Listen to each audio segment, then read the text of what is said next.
A rod is very important in fishing lipless style crankbaits. You don't want a broomstick. You don't want a jig worm rod where it's, you know, you got a lot of backbone and a fast, real fast tip. This here is a 7'7" ritual angling reaction bait rod. And the reason we call it reaction bait, we could throw a lot of different baits on it, but I like it for a lipless crankbait. And you can see when I'm working that trap, there's a lot of parabolic action in that rod.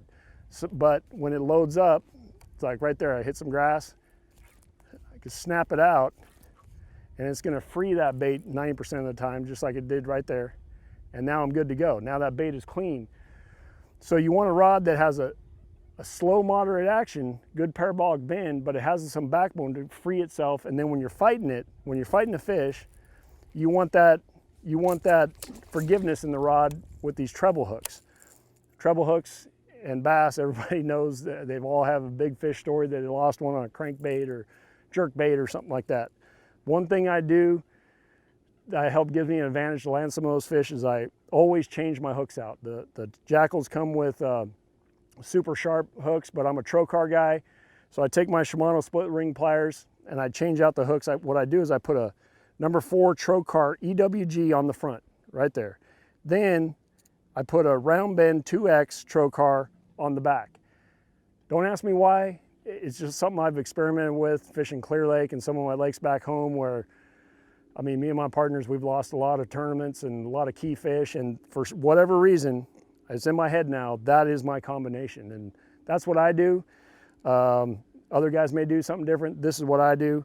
Like I said, both number 4s, EWG, and just 2X round bend, and that's the deal. But so what you're looking for, anytime you're in a grass situation, a grass lake, you're looking for a ditch or a highway or some funnel point that's pushing the fish back into spawning areas. We're in pre-spawn here. I do catch them all the way into the fall on a lipless crankbait. But this time of year, and as well as post-spawn. Post-spawn, they're gonna use those same highways or alleys or whatever you wanna call them to move out of the spawning areas as they did coming in. So it works as well during the post-spawn, like I said, all the way into the fall. The biggest difference is pre-spawn, you know, cold water temperatures, January, February, I'm throwing, you know, your red and golds, your oranges, your more crawfish style patterns, your bright, you know, sometimes get some muddy water from rain, I'll put on a chartreuse, things of that nature. Later on, post-spawn, I'll get into your shads, your RT scale baby bass, RT scale bluegill, ghost minnows, that's one of my favorites, chartreuse shads. So, you know, the time of year is important to help dictate which colors you need to throw, but I will throw the same combination. I'm throwing a Metanium high-speed gear ratio reel. It's a Metanium HG. 90% of the time I'm throwing 16-pound Sunline Crank FC. And the reason for that is I just, there again, you know, I feel like I can work the bait properly and it's strong enough, and I have full confidence. I've caught them up to 12 pounds on this setup. They're not gonna break my line. Very seldom will I go to braid under extreme circumstances. I'll throw like 30-pound braid.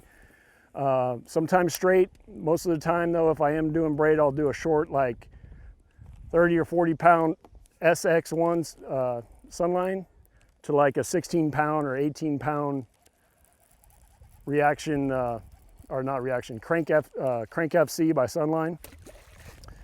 But so what I'm looking for out here on Seminole is a ditch that's leading back somewhere. And I think I found one. And you can see all these coots out behind me here and in front of me, they're all feeding on hydrilla. They're all ripping up that hydrilla. So what we have here, that's a real flat bank. It's like 1.5 feet, 2 foot. I motored up there. And then here is like a drop off. It goes down to 4 to 5 foot. So it's a little one of those, you know, highways I call them.